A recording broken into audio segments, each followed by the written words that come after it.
बढ़ाई मैन्युफैक्चरिंग और एक्सपोर्ट किया है। और तो भारत ने रिकॉर्ड मैन्युफैक्चरिंग और एक्सपोर्ट किया, उस माल की ढुलाई जो एक जगह से दूसरी जगह से पोर्ट और पोर्ट के बाद में विश्व के विभिन्न कोनों पर जो पहुंचा, उसमें आप सब लोगों का उल्लेखनीय योगदान है। यदि भारत की जो प्रगति हो रही है, हम 3 ट्रिलियन से 5 ट्रिलियन की इकोनॉमी बनेंगे, तब आप लोगों की जिम्मेदारी और आप लोगों का काम जो है उसी प्रगति के साथ में बढ़ेगा। आज जो 3 ट्रिलियन है उससे 5 ट्रिलियन में पहुंचने में आप लोगों के जॉब की एवेन्यूज, आप लोगों के काम जो है लगभग 2 गुना आने वाले 2, 3, 4 साल में होने वाले हैं। इसलिए हम लोगों की जिम्मेदारी तो बढ़ेगी, लेकिन उस जिम्मेदारी के साथ साथ में निश्चित रूप से आप लोगों का अधिकार है कि आपके जो जायज मांगे, जायज अधिकार है, उन सब की आपूर्ति होनी चाहिए,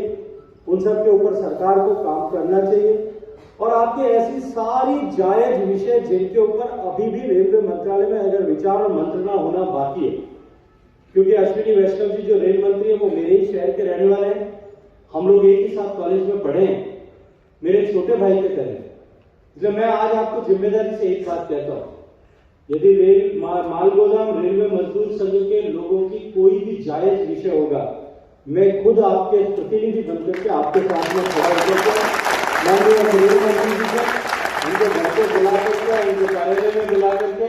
उनके साथ में चर्चा करेंगे, उनके साथ में बातचीत करेंगे और उन जायज मांगों को पूरा करने के लिए काम करेंगे। लेकिन क्योंकि मैं जानता हूं कि रेलवे का माल गोदाम का श्रमिक, जिस तरह से कोई भवन बनता है, उस भवन में कंगूरे भवन बनने के बाद में सबको दिखाई देते हैं, बाहर के सुंदर कॉलम, गवाक्ष, बालकनी, खिड़कियां, वो सब भी दिखाई देते, बाहर हुई भी सौंदर्य और साज सज्जा भी सबको दिखाई देते, लेकिन नींव के पत्थर जो है वो किसी को दिखाई नहीं देते। ये मेरे रेलवे के माल गोदाम के मजदूर जो हैं, ये नींव के पत्थर के रूप में देश को निर्माण करने का काम करते हैं, देश को बढ़ाने का काम करते हैं,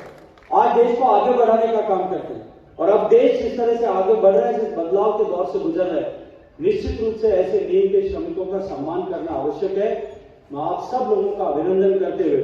मुझे मनोरंजन जी ने अवसर प्रदान किया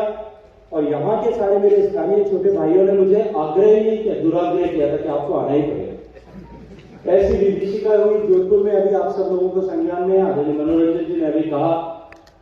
एक छोटे से गांव में जोधपुर जिले के एक बहुत साधारण परिवार, और उस साधारण परिवार में शादी का अवसर और शादी के उत्सव के समय में जब बारात रवाना होने वाली थी, उस समय में सिलेंडर फट जाने के कारण से लगभग 55 लोगों को अस्पताल में भर्ती होना पड़ा। 85 लोग जलने जो है गैस से जलने के शिकार हुए।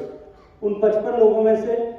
पिछले 8-9 दिन के इस कालखंड में 55 लोगों में से 34 लोग अब तक उनकी ईयरवेला समाप्त हो चुकी है, वो कालकवलित हो चुके हैं। मैं आज भी अस्पताल जाकर के आया हूं, जो अस्पताल में शेष बचे हुए 17 लोग अभी हैं, उनमें से कई लोग अभी भी जीवन मृत्यु के लिए संघर्ष कर रहे हैं।